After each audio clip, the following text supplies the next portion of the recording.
Lindsay, do you know where the book Worthy Offerings is?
For some reason, it didn't get put back on here. Oh, I'll just make something. But I also, and if you can read my writing, that's one that I have to make up. Sure. I'll use that. Do you need? I'll give it back. It's fine. Yeah. But you're just not listening.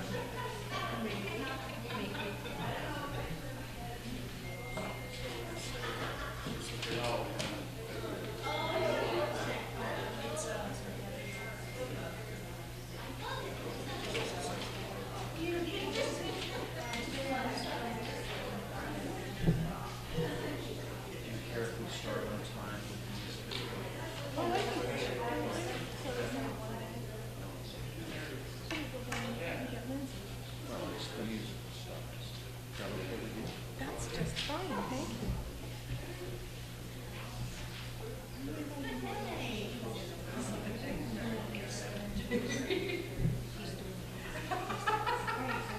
You get homework.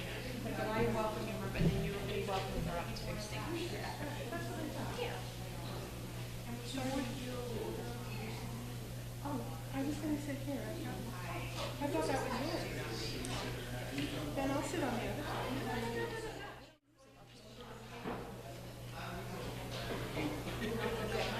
He's got to be music. Yeah.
Good morning.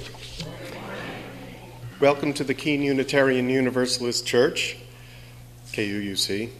My name is Dan Bartlett, and I've been a member of this church since 2005.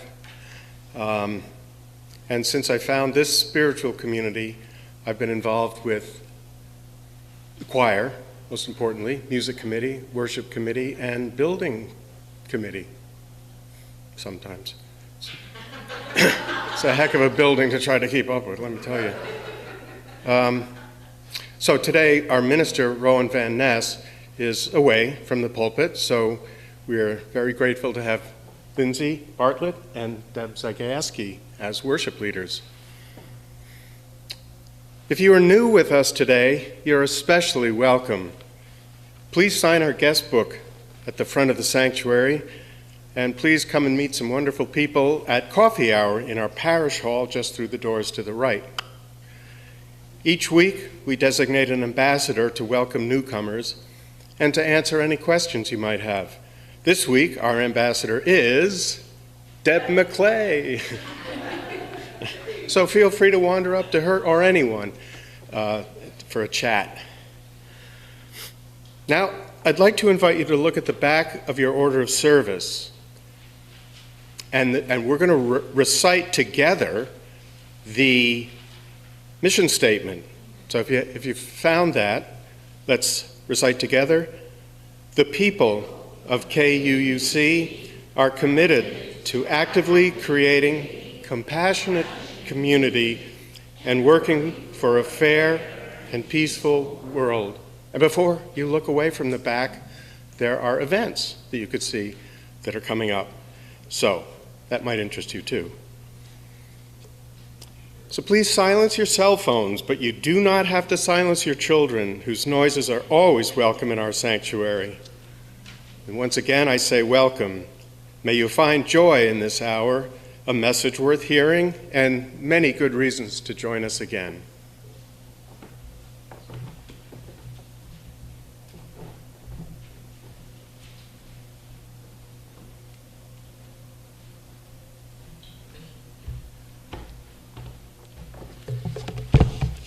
Good morning. So I have the honor of reading the opening words today by Amanda Gorman. May this be the day we come together. Morning we come to mend, withered we come to weather, torn we come to tend, battered we come to better. Tethered by this year of yearning, we are learning that though we weren't ready for this, we have been readied by it. We steadily vow that no matter how we are weighed down, we must always pave a way forward. This hope is our door, our portal. Even if we never get back to normal, someday we can venture beyond it, to leave the known and take the first steps. So let us not return to what was normal, but reach toward what is next. What was cursed, we will cure. What was plagued, we will prove pure. Where we tend to argue, we will try to agree. Those fortunes we forswore, now the future we foresee. Where we weren't aware, we're now awake. Those moments we missed are now the moments we make, the moments we meet, and our hearts, once altogether beaten, now altogether beat. Come, look up with kindness yet, for even solace can be sourced from sorrow. We remember not just for the sake of yesterday, but to take on tomorrow. We heed this old spirit in a new day's lyric. In our hearts we hear it. For auld lang syne, my dear, for auld lang syne. Be bold, sang time this year. Be bold, sang time, for when you honor yesterday, tomorrow ye will find. Know what we fought need not be forgot nor for none. It defines us, binds us as one. Come over, join this day just begun, for wherever we come together, we will forever overcome. Thank you, Amanda. I'd like to invite our chalice lighter, Lynn Teresa.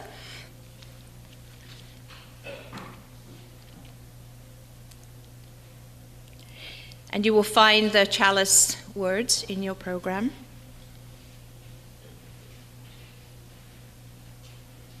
Fire consumes and casts a bright light. May our chalice flame consume our regrets for the past, our fears about the future, and our worries about today. May it light for us a path of joy and peace. Thank you, Lynn. And now it's hymn 58, Ring Out Wild Bells, and stand or sit, your choice.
Good morning. Today, in case you don't know, is December 29th. We are coming to the end of one year and the beginning of another. In our culture, this is one way that we acknowledge the passage of time. The idea of time is ancient itself, begun in the time before time, as it were. There are many and opposing ideas regarding how we know and how we perceive time. We perceive time through scientific calculation, through moments described as days, weeks, months, and years, and through what is remembered and what is forgotten. I believe that we can best understand time through the stories that we share, the stories that hold the moments that help to define the passage of time. Stories are like the stars in the dark satin of the sky. Some are long forgotten, but their light still shines upon us. Some are there, but we cannot see them. Some have remained in the same place for such a long time that we simply take them for granted.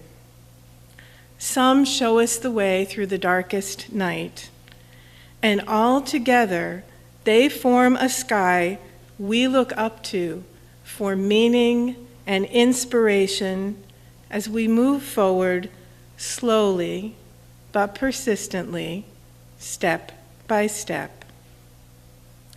Story after story we become when we write stories, tell stories, share stories, put stories to music, dance a story, paint a story, a beautiful mosaic of time's passage. In her book, Composing a Life, classical violinist Natalie Hodges shares the following. Time renders most individual moments meaningless, or at least less important than they originally seemed. But it is only through the passage of time that life acquires its meaning. And that meaning itself is constantly in flux. We are always making it up and then revising as we go along, ordering and reordering our understanding of the past in real time. It's a strange feeling, beautiful but also eerie, not only that you can step into time's flow, but that you are the flow itself. We share our stories, we mark time with the anchors of specific moments, a birth, a marriage, moving, graduation, a death, planting a tree, any special moment that you recall in all its vivid nature. We string these moments together and place them in the container that is our personal life story timeline. What else is there to do apart from telling our story? Well, there is one thing crucial, and that is just as important, and that is to listen. It is also important to recognize that stories are not a panacea for all the dark, the hurt, the pain, the wrong. They are the guides. They are the guides to keep us moving forward, to keep the truth, the beauty, and the purpose alive. It can be challenging to know how and where to share a story. To open yourself up can be such a challenge. There's a lot of vulnerability involved. There is a poem that is often used as a prompt for sharing stories. It is offered by the Southern writer George Ella Lyons, and it's called Where I'm From. I'm from clothespins and Clorox and carbon tetrachloride. I'm from the dirt under the back porch, black, glistening. It tasted like beets.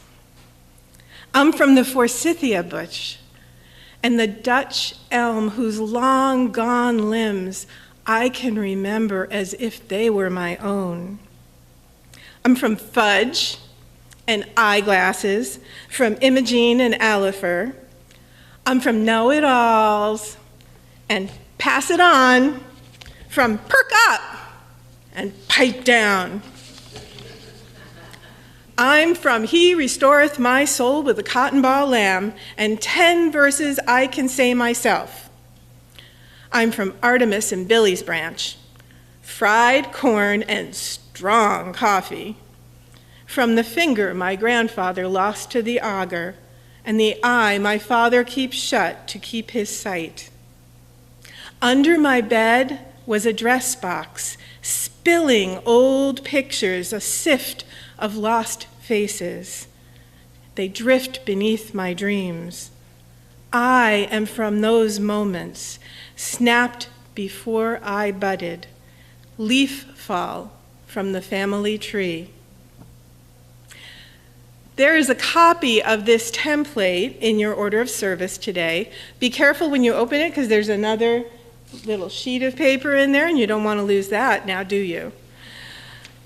Take home the template and try writing some of your own story. In January, our theme is story. So in this new year, tell us a story.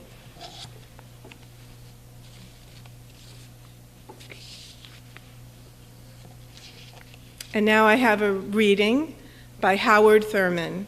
Now the work of Christmas begins.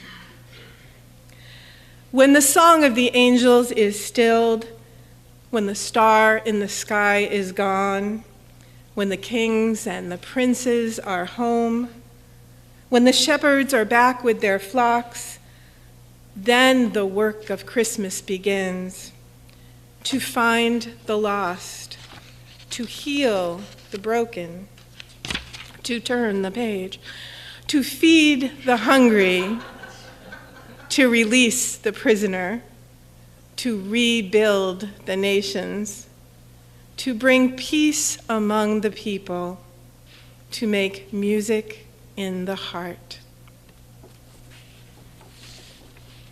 Now, just find another one of these correct pieces of paper.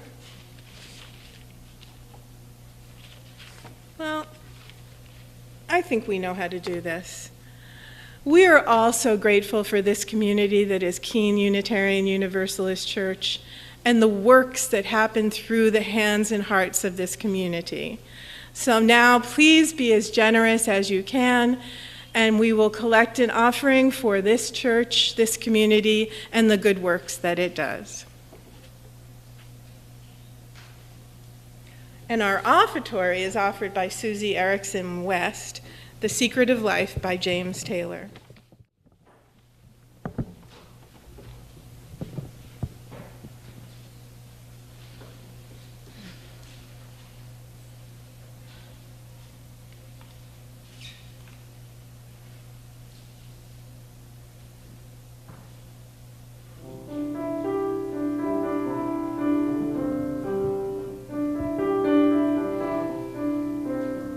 Secret of life is enjoying the passage of time.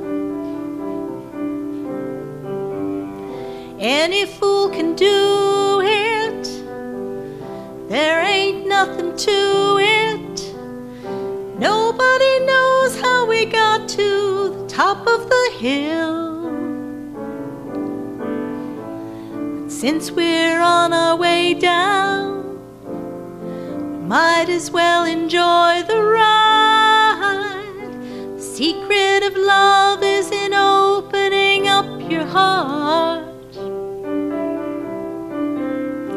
It's okay to feel afraid, but don't let that stand in your way, no. 'Cause everyone knows that love is the only road. Since we're only here for a while, we might as well show some style. Give us a smile, isn't it a lovely ride? Sliding down, gliding down, try not to try too hard, it's just a lovely ride. The thing about time is that time isn't really real. It's just your point of view. How does it feel for you? Einstein said he could never understand it all. Planets spinning through space, that smile upon your face. Welcome to the human race. Now isn't it a lovely ride? Sliding down, gliding down, try not to try too hard, it's just a lovely ride. Isn't it a lovely ride? Sliding down, sliding down, gliding down. Try not to try too hard, it's just just a lovely ride. The secret of life is enjoying the passage of time.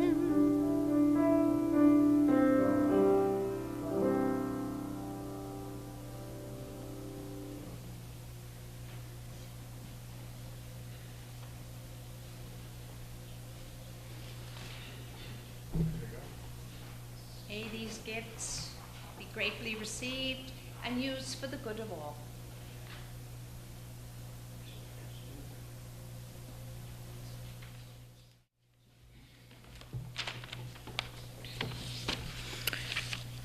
Well, I want to thank Deborah Zagieski. It's been so delightful to work with her on this service. And it's another gift of this unknown place that we've been in with a part-time minister, right? And all of a sudden we're doing these services, and it's like, didn't we just do one? Yeah, but she's here 1 or 2 times a month, and it's really just such a great opportunity. And I know I've said this before, but we want to hear from all of you, and the reason I love the stories is because we all have these wonderful stories.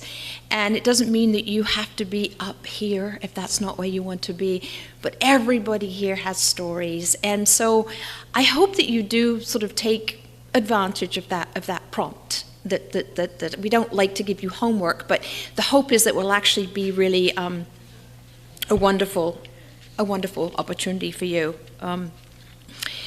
Clarissa Pinkola Estes says that stories instruct, renew, and heal, provide a vital nourishment to the psyche that cannot be obtained in any other way. Stories reveal over and over again the precious and peculiar knack that humans have for triumph over travail.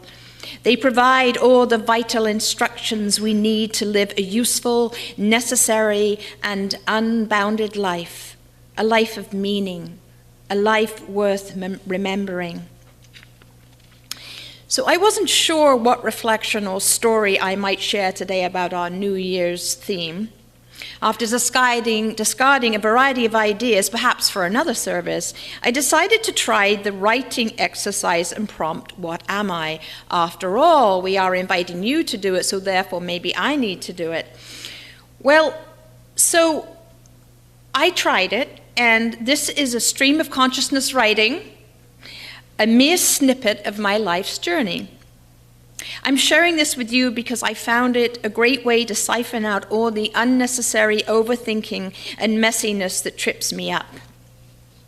So rather than some well-written, witty, engaging reflection, I'm going to share with you my stream of consciousness response to what am I? Here we go.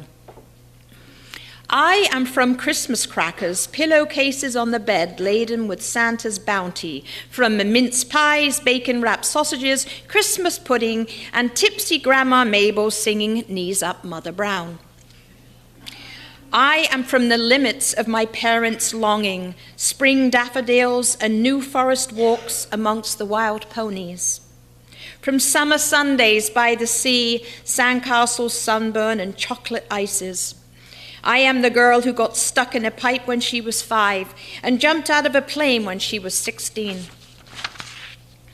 I am the big sister who found out that she had a baby sister while in a telephone booth. Sister of 2 brothers, one who no longer could exist in this world and who stood at the edge of a cliff and let himself fly. I am from my grandfather's workshop, full of broken clocks and the peppermints he kept in a jar. From the timidity of my grandmother stealing a moment to light up her woodbines. I am from Christmas concerts singing my heart out, jumping hurdles that got too high, and the heartache of almost winning, but not quite. I am the granddaughter of Nana Dorothy, who lost her hearing at 19 and filled her silent world exploring her gifts of knitting and sewing. And the great-granddaughter of Nanny Linegar, who kept her fake eye in a glass by her bed. And I am the 22-year-old who crossed the pond to live in the USA for a year, and who is still here after 45 of them. When I crossed the pond in 1980, I had 2 suitcases with me and a host of poor me stories in my head. These stories were very significant to me, disassembling them and examining which threads were real and which ones provided a convenient way for me not to take responsibility for being happy. There are still remnants of these stories that lead to behaviors and beliefs about myself that do not serve myself or others. Maybe some of you can identify with this. Our communion today draws from UU Minister Erica Hewitt's Releasing the Year Behind Us. The new year calls us forward, filled with mystery. As we turn toward that new year, we take a final glimpse of the past year and reckon with all that it has held for us. So shortly, there are going to be baskets moving through the aisles with pens and dissolvable paper. Take a piece of that paper and reflect on the year behind you. Consider what stories you have about yourself that may no longer serve you. What parts of our lives, what things, ideas, people, way of living have become obstacles to our becoming the people we want to be, the people we need to be? What's holding us back? What's getting in our way of living as fully as you'd like to? What might you be ready to relinquish? Write a word or 2 on the paper. Nobody will see it except for you and possibly the universe. So I'm going to invite Donna, because she's going to play us some music while this little communion is happening. Thank you, Donna. I only let her know that this morning. She's so wonderful. She's just no problem. In the past year held joy and If the past year held joy and growth for you, may that sweetness continue to bless you. If the past year held pain and bitterness, may you be relieved of those burdens and renewed for the journey ahead. Let us look to the new with hope, with curiosity about its many unknowns, and with faith in our strength to navigate it with grace. Does everybody have pens? Is there anybody who needs pen, paper? You need pen?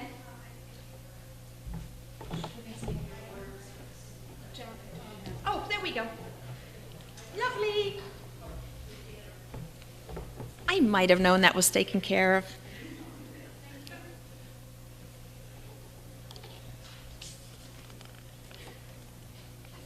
Yeah, I'm going to get it.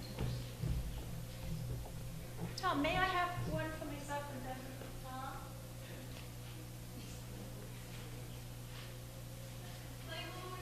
And I invite you to not overthink, in case there are any overthinkers here. I'm sure there are, because we're Unitarians, right?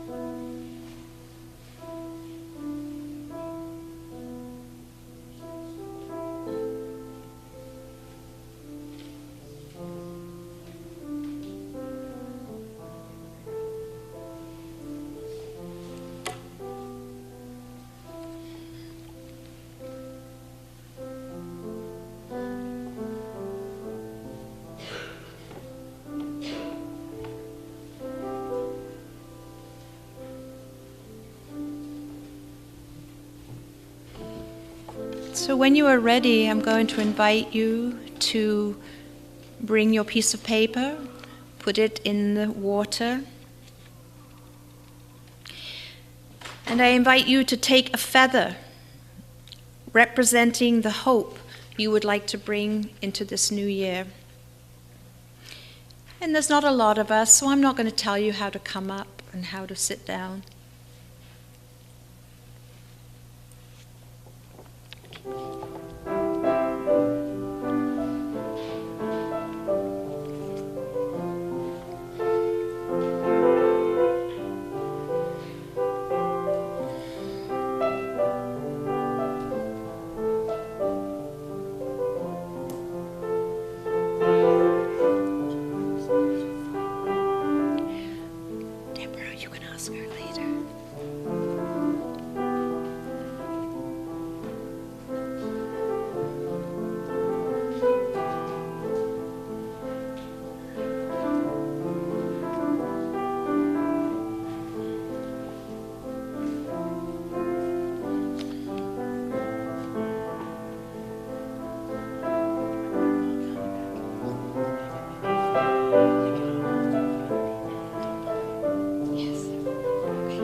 Send that hope flying up into the universe.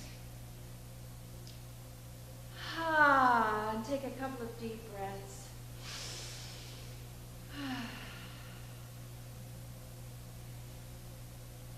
You are all so amazingly wonderful. I am so proud to be part of this community. Thank you.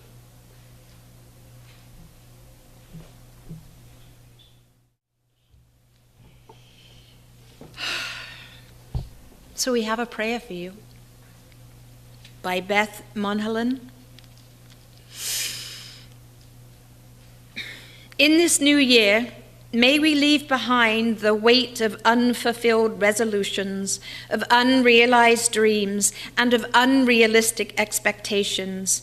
May we unpack the heavy weight of stories that tell us we are unworthy and unlovable.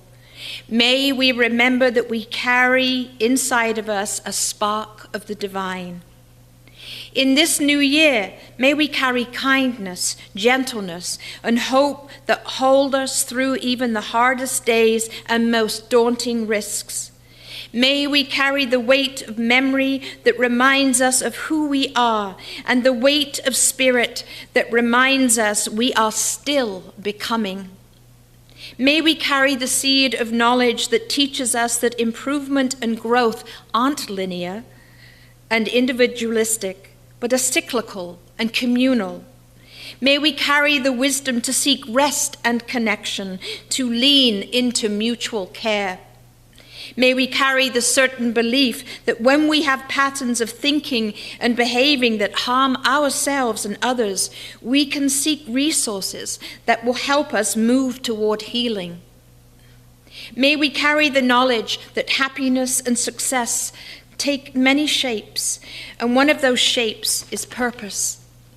May we carry purpose lightly, trusting that it changes and evolves and surprises us. May we carry curiosity, wonder, and the ability to be surprised.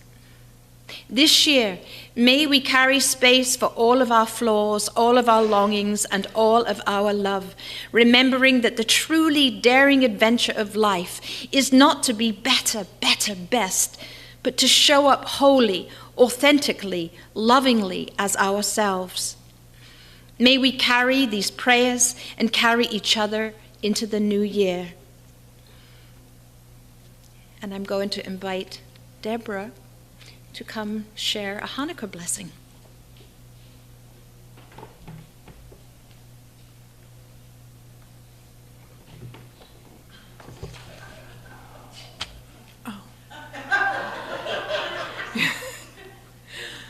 So Hanukkah continues this week. I'll tell a little short story for those of you who may not know where Hanukkah originated from.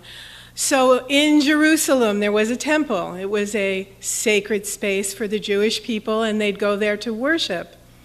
Well, there was a king, Antiochus, yes, that wasn't very fond of the Jewish people and them worshiping in the temple, and he tried to keep them from continuing to be able to be there.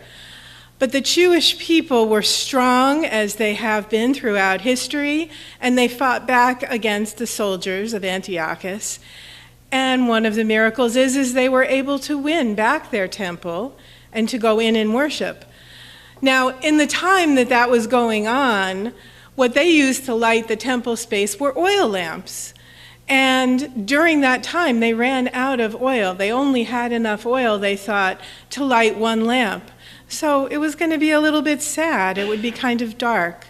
Now, we don't have a menorah up here today to light with its 8 candles to symbolize those lights, but they didn't have a menorah either. They had clay pots that held the oil, that were the lights. So just visualize those lights. And the miracle of Hanukkah is that the oil lasted for 8 days and nights and lit up their temple so that they were able to pray and to worship. And the blessing for Hanukkah is Baruch atah Adonai Eloheinu melech haolam asher kiddushanu b'mitzvotav V'yitzunu ladlik ner shel Hanukkah. And it means, blessed are you, our God, ruler of the universe, who makes us holy through your commandments and commands us to light the Hanukkah lights. I now invite you, as you are willing and able, to stand and sing hymn number 46, Now the Day is Over.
And I invite Lynn back up to extinguish the chalice.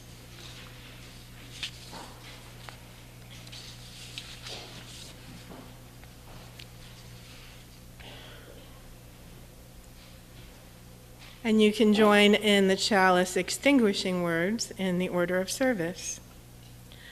When we take fire from our chalice, it does not become less, it becomes more. And so we extinguish our chalice, but we take its light and warmth with us, multiplying their power by all of our lives and sharing it with the world. And I just want to thank Lindsay for collaborating on this service, and for Donna for being flexible, and Susie for singing, and David for videotaping, and for everyone here. It's just lovely. And we were working under holiday circumstances and trying to get together in between everything, so I especially appreciate all of the flexibility. Our good words for leave taking are from Rebecca Ann Parker. A winter blessing. In the shadowed quiet of winter's light, earth speaks softly of her longing. Because the wild places are in tears, come, she cries to us, kneel down here on the frosty grass and feel the prayer buried in the ground. Bend your ear to my heart and listen. Listen hard. Love this world, she whispers. Distill peace from the snow and water the cities with mercy. Weave wonder from the forest and clothe grief with beauty. Rest in the rhythm of the turning year. Trace the bending arc rounding the curve toward justice, and vow anew to do no harm. Vow anew to do no harm. The winter trees stand watch, haloed in the glassed gleams of the slanting sun.